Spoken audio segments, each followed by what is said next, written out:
ಎಲ್ಲರಿಗೂ ನಮಸ್ಕಾರ. ರೇಣುಕಾ ಮನೆ ಅಡಿಗೆಗೆ ಸ್ವಾಗತ. ಇವತ್ತಿನ ವಿಡಿಯೋದಲ್ಲಿ ರಸಂ ಮಾಡೋಕ್ಕೆ ಬಳಸುವಂತಹ ಬೊಂಬಾಟಾದಂತಹ ಒಂದು ಮಸಾಲೆ ಪುಡಿನ ತೋರಿಸ್ತಾ ಇದ್ದೀನಿ. ಇದನ್ನ ಮನೆಯಲ್ಲೇ ಪ್ರಿಪೇರ್ ಮಾಡಿ ವರ್ಷಾನುಗಂಟಲೆ ಆರಾಮಾಗಿ ಸ್ಟೋರ್ ಮಾಡ್ಕೋಬಹುದು. ಮೊದಲಿಗೆ ನಾನು ಎಲ್ಲ ಇಂಗ್ರೀಡಿಯೆಂಟ್ಸ್ ಲಿಸ್ಟು ಹಾಗೆ ಅದರ ಪ್ರಮಾಣವನ್ನು ತಿಳಿಸ್ಬಿಡ್ತೀನಿ. ನಾನಿಲ್ಲಿ 250 ಗ್ರಾಮ್ ಆಗುವಷ್ಟು ಧನಿಯಾ ತಗೊಂಡಿದ್ದೀನಿ. ಇದಕ್ಕೆ ಹವಿಜ ಅಂತ ಕೂಡ ಹೇಳ್ತಾರೆ. ಅದರೊಟ್ಟಿಗೆ ನಾನು 125 ಗ್ರಾಮ್ ಆಗುವಷ್ಟು ಜೀರಿಗೆ ತಗೊಂಡಿದ್ದೀನಿ.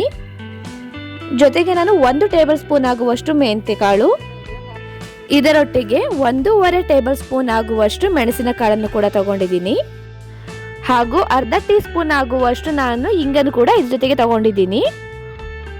ಜೊತೆಗೆ 50 ಗ್ರಾಮ್ ಆಗುವಷ್ಟು ಬ್ಯಾಡಗಿ ಮೆಣಸಿನಕಾಯಿನ ತಗೊಂಡಿದ್ದೀನಿ. ಇದಿಷ್ಟು ಇಂಗ್ರೀಡಿಯೆಂಟ್ಸ್ನ ಉಪಯೋಗಿಸಿ ನಾವು ರುಚಿಕರವಾದಂತಹ ತಿಳಿ ಸಾಂಬಾರ್ ಪೌಡರ್ನ ರೆಡಿ ಮಾಡ್ಕೊಳ್ಳೋಣ. ನಾನು ಮೊದಲಿಗೆ ನಿಮಗೆ ಹೇಳಿದಂತಹ ಪ್ರಮಾಣದಲ್ಲಿ ನಾನು ಎಲ್ಲ ಇಂಗ್ರೀಡಿಯೆಂಟ್ಸ್ನ ಅಳತೆ ಮಾಡಿ ಎತ್ತಿಟ್ಕೊಳ್ತಾ ಇದ್ದೀನಿ.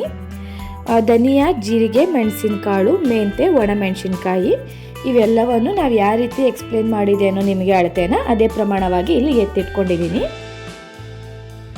ಮೊದಲಿಗೆ ಈ ರೀತಿ ಎಲ್ಲ ಒಂದು ಕಡೆ ಹಾಕಿ ರೆಡಿ ಮಾಡಿ ಇಟ್ಕೊಳ್ಳೋದ್ರಿಂದ ನಾವು ಪ್ರಿಪೇರ್ ಮಾಡಬೇಕಾದ್ರೆ ಹುಡ್ಕಾಡೋದು ಬೇಕಾಗಲ್ಲ, ಬೇಗ ನಾವು ಮುಗಿಸ್ಕೊಂಡ್ಬಿಡ್ಬೋದು. ನಾನಿಲ್ಲಿ ಧನಿಯಾನ ಒಂದು ಹಂಚಿಗೆ ಹಾಕಿ ಹುರ್ಕೊಳ್ತಾ ಇದ್ದೀನಿ. ಇದನ್ನು ಕ್ಲೀನಾಗಿ ಸ್ವಲ್ಪ ಕಲರ್ ಚೇಂಜ್ ಆಗೋವರೆಗೂ ಹುರ್ಕೋಬೇಕಾಗುತ್ತೆ. ನೀವು ಎಲ್ಲ ಇಂಗ್ರೀಡಿಯೆಂಟ್ಸ್ನು ಕೂಡ ಮೀಡಿಯಂ ಫ್ಲೇಮ್ನಲ್ಲೇ ಇಟ್ಕೊಂಡು ಕ್ಲೀನಾಗಿ ಹುರ್ಕೊಳ್ಳಿ. ಇದು ಕಲರ್ ಪೂರ್ತಿ ಚೇಂಜ್ ಆಗೋವರೆಗೂ ಕ್ಲೀನಾಗಿ ಹುರ್ಕೋಬೇಕಾಗುತ್ತೆ. ಈ ರೀತಿ ಕ್ಲೀನಾಗಿ ಹುರ್ಕೊಳೋದ್ರಿಂದ ನಾವು ವರ್ಷಾನುಗಂಟಲೆ ಇಟ್ಕೊಂಡು ಇದನ್ನು ಉಪಯೋಗಿಸ್ಬಹುದು. ನೀವು ಇದು ಮುಗಿಯೋವರೆಗೂ ಮೀಡಿಯಂ ಫ್ಲೇಮಲ್ಲೇ ಇಟ್ಕೊಳ್ಳಿ.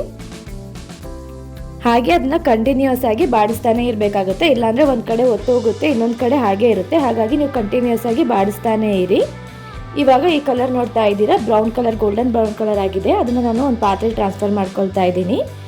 ಇದಾದಮೇಲೆ ಅದೇ ಹಂಚಿನಲ್ಲಿ ನಾನು ಜೀರಿಗೆನೂ ಕೂಡ ಹುರ್ಕೊಳ್ಳೋಕೆ ಸ್ಟಾರ್ಟ್ ಮಾಡಿದ್ದೀನಿ. ಜೀರಿಗೆನೂ ಕೂಡ ಕಲರ್ ಚೇಂಜ್ ಆಗೋವರೆಗೂ ಕ್ಲೀನಾಗಿ ಹುರ್ಕೊಳ್ಳಿ. ನೀವು ನೋಡ್ತಾ ಇದ್ದೀರಾ, ಜೀರಿಗೆ ಕಲರ್ ಕೂಡ ಚೇಂಜ್ ಆಗಿದೆ. ಇದು ಪೂರ್ತಿ ಹುರಿದಾದ್ಮೇಲೆ ಇದನ್ನು ಧನಿಯಾ ಹಾಕ್ಕೊಂಡಿದ್ದಂತಹ ಪಾತ್ರೆಗೆ ಟ್ರಾನ್ಸ್ಫರ್ ಮಾಡ್ಕೊಳ್ತಾ ಇದ್ದೀನಿ. ಇದಾದಮೇಲೆ ನಾನು ಮೆಣಸಿನಕಾಳನ್ನು ಕೂಡ ಇದೇ ಹಂಚಿನಲ್ಲಿ ಹುರ್ಕೊಳ್ತಾ ಇದ್ದೀನಿ. ಈ ರಸಂ ಪೌಡರ್ನ ನೀವು ಫ್ರಿಜ್ಜಲ್ಲೇ ಇಡೋದು ಬೇಕಾಗಲ್ಲ, ಒಂದು ಏರ್ಟೈಟ್ ಕಂಟೈನರಲ್ಲಿ ಹಾಕಿಬಿಟ್ಟು ವರ್ಷಾನುಗಂಟಲೆ ಉಪಯೋಗಿಸಬಹುದು.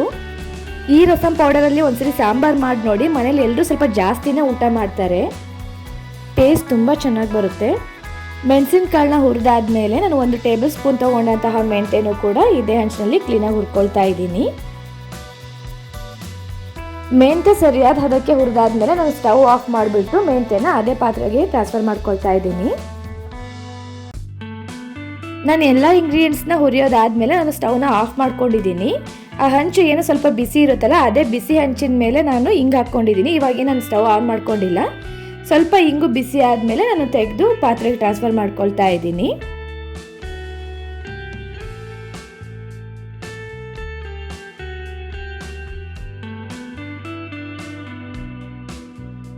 ನಾನಿವಾಗ ಗ್ಯಾಸ್ನ ಆನ್ ಮಾಡ್ಕೊಂಡ್ಬಿಟ್ಟು ಮೀಡಿಯಂ ಫ್ಲೇಮಲ್ಲಿ ಇಟ್ಕೊಂಡ್ಬಿಟ್ಟು ಒಣಮೆಣಸಿನ್ಕಾಯಿನ ಹುರ್ಕೊಳ್ತಾ ಇದ್ದೀನಿ.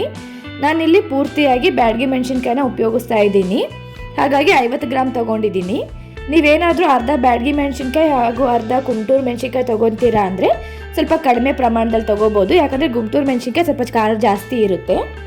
ನೀವು ಜಾಸ್ತಿ ಪ್ರಮಾಣದಲ್ಲಿ ಮಸಾಲೆ ಪುಡಿ ಮಾಡ್ಕೊತಿದ್ದೀರಾ ಅಂದರೆ ನೀವು ಮಿಲ್ಲಲ್ಲೇ ಹಾಕಿಸ್ಕೋಬಹುದು. ನಾನಿಲ್ಲಿ ತುಂಬ ಜಾಸ್ತಿ ಏನು ಮಾಡಿಲ್ಲ, ಕಡಿಮೆ ಪ್ರಮಾಣದಲ್ಲಿ ಮಾಡಿರೋದ್ರಿಂದ ನಾನು ಮಿಕ್ಸಿಲೇ ಹಾಕ್ಕೊಳ್ತಾ ಇದ್ದೀನಿ. ಮಿಕ್ಸಿಲಿ ಹಾಕ್ಕೊಂಡ್ರೂ ಪರವಾಗಿಲ್ಲ, ಚೆನ್ನಾಗೇ ಬರುತ್ತೆ. ನಿಮಗೆ ಯಾಕೆ ಕನ್ವೀನಿಯನ್ಸ್ ಆಗಿರುತ್ತೋ ಆ ರೀತಿಯಾಗಿ ನೀವು ಇದನ್ನು ಪೌಡರ್ ಮಾಡಿಸ್ಕೊಳ್ಳಿ.